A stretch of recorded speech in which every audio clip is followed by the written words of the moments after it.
നമസ്കാരം, ഞാൻ ലക്ഷ്മി. നമ്മൾ കുട്ടികൾക്ക് അവർക്ക് ഇഷ്ടപ്പെട്ട ഫുഡ് ഏതായാലും ഉണ്ടാക്കി കൊടുത്താൽ ഇടയ്ക്കെങ്കിലും അവർ പറയും എനിക്ക് വേണ്ട, വിശക്കണില്ല. നമുക്കായെങ്കിലും ഇടയ്ക്ക് ഒരു വിശപ്പില്ലായ്മ അല്ലെങ്കിൽ ഫുഡൊന്നും കഴിക്കാൻ തോന്നാത്ത അവസ്ഥ ഫീൽ ചെയ്യാറുണ്ട്. അപ്പൊ അങ്ങനെയുള്ള അവസരങ്ങളിൽ നമ്മുടെ അപ്പറ്റൈറ്റ് കൂട്ടാൻ വേണ്ടിയിട്ട് അല്ലെങ്കിൽ കുട്ടികളുടെ അപ്പറ്റൈറ്റ് കൂട്ടാൻ വേണ്ടിയിട്ട് കൊടുക്കാൻ പറ്റുന്ന ഒരു റെസിപ്പി ആയിട്ടാണ് ഇന്ന് ഞാൻ വന്നിരിക്കുന്നത്. ഇനി ചെയ്യുന്നത് ഒരു ചട്നി അല്ലെങ്കിൽ ചമ്മന്തിയാണെന്ന് പറയാം. ഇത് നമുക്ക് ചോറിലോ ഇഡ്ലിയുടെ കൂടെയോ അല്ലെങ്കിൽ ദോശയുടെ കൂടെയോ ഒക്കെ ഒരു സൈഡ് ഡിഷായിട്ട് യൂസ് ചെയ്യാവുന്നതാണ്. ഇതിന്റെ പേരാണ് ചങ്ങലംപരണ്ട. ഇത് ചങ്ങല പോലെയാണ് ഇരിക്കണേ, അതുകൊണ്ടാണ് ഇനി അങ്ങനെ ഒരു പേര് കിട്ടിയത്. അപ്പൊ പണ്ട് നമ്മുടെ നാട്ടിലൊക്കെ ധാരാളമായിട്ട് കാണുന്നുണ്ടായിരുന്നു. ഇപ്പൊ നമുക്ക് ആയുർവേദ കടകളിൽ ചോദിച്ചാൽ വാങ്ങാൻ കിട്ടുന്നുണ്ടാവും. കാരണം ഒരുപാട് ആയുർവേദ മരുന്നുകളിൽ യൂസ് ചെയ്യുന്ന ഒരു സസ്യമാണ് ഈ ചങ്ങലംപരണ്ട. അപ്പൊ വളരെ എളുപ്പത്തിൽ ഈ ചട്നി നമുക്ക് ഉണ്ടാക്കിയെടുക്കാം. ഒരുപാട് ഗുണങ്ങളുണ്ട് ഇത് കഴിക്കുന്നത് കൊണ്ട്. അതെന്തൊക്കെയാണ് ഞാൻ വഴിയെ ഈ വീഡിയോയിൽ പറയുന്നതാണ്. ഇതാണ് ഞാൻ പറഞ്ഞ ചങ്ങലംപരണ്ട അല്ലെങ്കിൽ പരണ്ട്.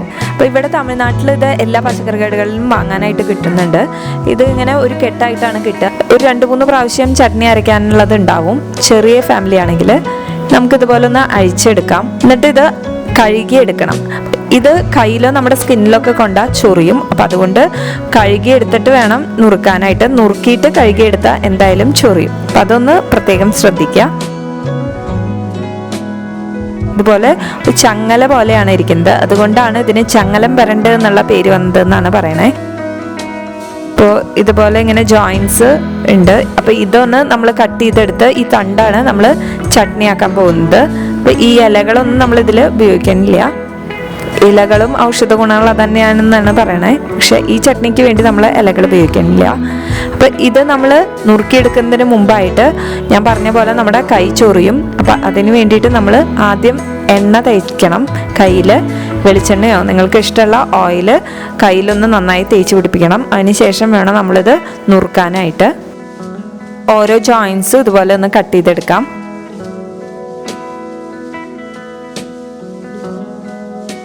എന്നിട്ട് പതുക്കെ ഇതുപോലെ ഒന്ന് തൊലി കളഞ്ഞെടുക്കാം. ഈ ലൈൻസ് കാണും. അപ്പം ഈ ലൈൻസ് കാണുന്നിടത്ത് മാത്രം ജസ്റ്റ് ഒന്ന് അവിടുത്തെ ആ തൊലി ഒന്ന് കളഞ്ഞെടുത്താൽ മതി. ഫുള്ളായിട്ട് തൊലി കളയേണ്ട ആവശ്യമില്ല. ഇതുപോലെ തൊലി കളഞ്ഞെടുക്കാം. ദഹന പ്രശ്നങ്ങളോ അങ്ങനെ എന്തെങ്കിലും വയറിന് സംബന്ധമായിട്ടുള്ള പ്രശ്നങ്ങളൊക്കെ ഉണ്ടെങ്കിൽ അതിനൊക്കെ നല്ലതാണ് ഈ ഒരു ചട്നി കഴിക്കുന്നത്. നമുക്കൊന്ന് വഴറ്റിയെടുക്കണം എണ്ണയിൽ. അതിന് ശേഷം വേണം നമ്മൾ ചട്നി ഉണ്ടാക്കി എടുക്കാനായിട്ട്. ആദ്യം ഞാനൊരു പാൻ വെച്ചു. ഇനി അതിലേക്ക് എണ്ണ ചേർത്ത് കൊടുക്കാം. ഇത് ഞാൻ നല്ലെണ്ണയാണ് ഉപയോഗിക്കുന്നത്. ഈ ചട്നി ഉണ്ടാക്കാനായിട്ട് നമ്മൾ നല്ലെണ്ണയാണ് ഉപയോഗിക്കുക. അപ്പോൾ നല്ലെണ്ണ ചേർത്തു. ഇനി ഇതിലേക്ക് പരണ്ട് ചേർത്ത് കൊടുക്കാം. ഇനി ഇത് നന്നായിട്ട് ഒന്ന് ഇളക്കി കൊടുക്കാം. അപ്പോൾ ഇതിൻ്റെ ഈ നല്ല പച്ച കളർ ഉണ്ടല്ലോ, ഈ കളറൊന്ന് മാറി ലൈറ്റ് ഇത്തിരി ഡള്ളായിട്ടുള്ള കളറാവും. അപ്പോൾ വേണം നമുക്കിത് ഈ പാനിന്ന് മാറ്റാനായിട്ട്. ഒരു 5 മിനിറ്റ് ഇതുപോലെ ഒന്ന് വഴറ്റിയെടുക്കണം. അപ്പോൾ ഇത് നന്നായിട്ട് വഴറ്റിയെടുത്തില്ലെങ്കിൽ നമുക്കിത് കഴിക്കുമ്പോൾ നമ്മൾ ഇടയ്ക്ക് പൈനാപ്പിളൊക്കെ കഴിക്കുമ്പോൾ നമ്മുടെ തൊണ്ട ഒരു ചൊറിയണ ഒരു ഫീല് വരില്ല, അതുമാതിരി വരും. അപ്പോൾ അതുകൊണ്ട് നന്നായിട്ട് വഴറ്റിയെടുക്കണം. അത് നല്ല പച്ചക്കളറ് മാറി കിട്ടി. അപ്പോൾ ഇത് ഏകദേശം വഴണ്ടി വന്നിട്ടുണ്ട്.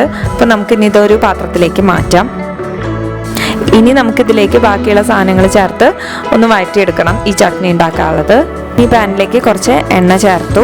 അടുത്തതായിട്ട് കുറച്ച് കടുക് ഇട്ട് പൊട്ടിക്കുകയാണ് ആദ്യം. കടുക് ചേർത്ത് കൊടുത്തു.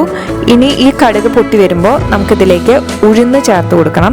അപ്പം ഞാനിവിടെ 2 ടീസ്പൂൺ ഉഴുന്നാണ് ചേർക്കണേ. നിങ്ങളുടെ എടുത്ത പരണ്ടിനനുസരിച്ച് നിങ്ങൾക്ക് അളവ് തീരുമാനിക്കാം. അപ്പോൾ 2 ടീസ്പൂൺ മുഴുവനോടുള്ള ഉഴുന്ന് ചേർത്തു. ഇത് നന്നായിട്ട് ഉഴുന്നൊന്ന് കളർ മാറി വരണം. ഇനി ഇതിലേക്ക് 2 നുള്ള് കായം ചേർത്ത് കൊടുക്കാം. നന്നായിട്ടൊന്ന് മിക്സ് ചെയ്തെടുക്കാം. ഇനി ഇതിലേക്ക് നമുക്ക് ചേർക്കേണ്ടത് ഉള്ളിയാണ്, ചുവന്നുള്ളി. അപ്പോൾ ഇത് ഞാൻ എൻ്റെ കയ്യിൽ 2 പിടി ഉള്ളിയാണ് നന്നാക്കി എടുത്തിരിക്കുന്നത്. അത് ചേർത്ത് നന്നായിട്ടൊന്ന് മിക്സ് ചെയ്തെടുക്കാം. ഇനി ഉള്ളി ഒന്ന് ചുവന്ന് വരണം ചെറുതായിട്ട്. ഇനി നമുക്ക് ഇതിലേക്ക് എരിവിനായിട്ട് മിളക് ചേർത്ത് കൊടുക്കാം. ഞാനിപ്പോൾ ഒരു 5 മിളകാണ് എടുത്തിരിക്കണേ. ഇനി നമുക്ക് ഇതിലേക്ക് ചേർക്കാനുള്ളത് ഏറ്റവും പ്രധാനപ്പെട്ട ഇതിൻ്റെ ഇൻഗ്രീഡിയൻ്റ് ആയിട്ടുള്ള പുളിയാണ്. അപ്പം ഞാനൊരു ചെറിയ നെല്ലിക്ക വലിപ്പത്തിലുള്ള പുളി ചേർത്ത് കൊടുത്തു. നന്നായിട്ട് മിക്സ് ചെയ്തെടുക്കാൻ. അപ്പോൾ നമ്മൾ ഈ ചട്നി ഉണ്ടാക്കുമ്പോൾ ഏറ്റവും ശ്രദ്ധിക്കേണ്ടത് പുളി ചേർക്കാനാണ്. കാരണം പുളി ചേർത്തില്ലെങ്കിൽ ഞാൻ നേരത്തെ പറഞ്ഞ പോലെ തൊണ്ടയിൽ ആ ഒരു ചൊറിയുന്ന പോലത്തെ ഫീലിംഗ് ഉണ്ടാവും. അപ്പം അതുകൊണ്ട് നമ്മൾ ഈ പെരണ്ട് യൂസ് ചെയ്യുമ്പോൾ ഇപ്പോഴും അതിൻ്റെ കൂടെ പുളി ചേർക്കാറുണ്ട്. നന്നായിട്ട് ഇതൊന്ന് ചുവന്ന് വരണമെല്ലാം. ഇത് കൊളസ്ട്രോൾ കുറയ്ക്കാനും നല്ലതാണ് ഈ പെരണ്ട് കഴിക്കുന്നത്. അതുപോലെ ഹൃദയ സംബന്ധമായിട്ടുള്ള പ്രശ്നങ്ങൾക്കും ഒരു പരിഹാരമാണ്. ആയുർവേദത്തിൽ ഇത് എല്ലുമായി സംബന്ധപ്പെട്ടിട്ടുള്ള പ്രശ്നങ്ങൾക്കാണ് ഈ പെരണ്ട് അല്ലെങ്കിൽ ചങ്ങലം പെരണ്ട കൂടുതലായിട്ട് ഉപയോഗിക്കുന്നത്.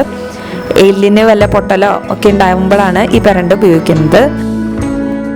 ഇതിപ്പോൾ ചട്നി നല്ല എണ്ണയിൽ ചെയ്തെടുത്താൽ നമുക്കിത് ഒരു 2-3 ദിവസം വരെ കേടാവാതെ ഇരുന്നോളും. ഫ്രിഡ്ജിലേനും വെച്ചാൽ 2-3 ദിവസം വരെ കേടാവാതെ യൂസ് ചെയ്യാം. അപ്പോൾ അങ്ങനെ ചെയ്യണം എന്നുള്ളവരാണെങ്കിൽ കുറച്ച് എണ്ണ കൂടുതൽ ഒഴിച്ച് ഈ ചട്നി ഉണ്ടാക്കിയെടുക്കുക. ചെറിയ കുട്ടികൾക്കൊക്കെ കൊടുക്കുമ്പോൾ അവർക്ക് കൊടുക്കുന്ന ഏതെങ്കിലും ഒരു ഫുഡിൽ കുറച്ച് ചേർത്ത് കൊടുത്താൽ മതി. ഇതിപ്പോൾ നന്നായിട്ട് ആയി വന്നിട്ടുണ്ട്. ഇനി നമുക്കിത് ഗ്യാസ് ഓഫ് ചെയ്യാം.